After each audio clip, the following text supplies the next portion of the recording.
నెల్లూరు జిల్లా కోవూరు పట్టణంలోని రాళ్లమిట్టలో పంచాయతీ కార్యదర్శి తీరు వివాదాస్పదంగా మారింది. మంచినీటి సమస్య పరిష్కారం కోసం మహిళలు పంచాయతీ కార్యాలయాన్ని ఆశ్రయించగా పంచాయతీ కార్యదర్శి శ్రీనివాసరావు వారితో అనుచితంగా ప్రవర్తించారు. నీళ్లు అడిగితే కేసులు పెడతామంటూ బెదిరించారు.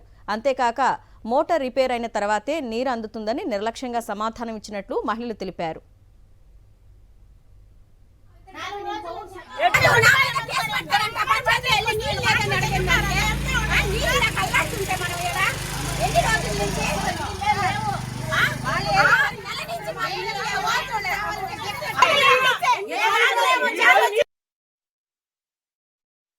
మాకేం సమస్యకి సరిగ్గా అతను మనకి ఆన్సర్ ఇవ్వలేదు. మీరు వెళ్ళండి అని కుక్కలు కసిరినట్టు కసిరి మమ్మల్ని పంపించారు.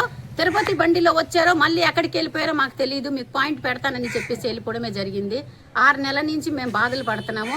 అదేమంటే ఆయన ఎవరో భాస్కర్ అని వచ్చి నాకు అంటున్నారు, నువ్వేం సర్పంచ్గా చేసావు, ఏరియాకి రోడ్ వేసావు. మేము రోడ్ అడగలేదు. వీళ్ళందరి పార్టీకి రాజకీయాకి ఎటువంటి సంబంధం లేదు.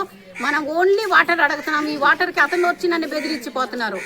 అది నువ్వేంది భలే చేసావు సర్పంచ్గా అంటున్నారు. అతను ఎవరో నేను అడిగితే అతను సమాధానం ఇవ్వటం లేదు.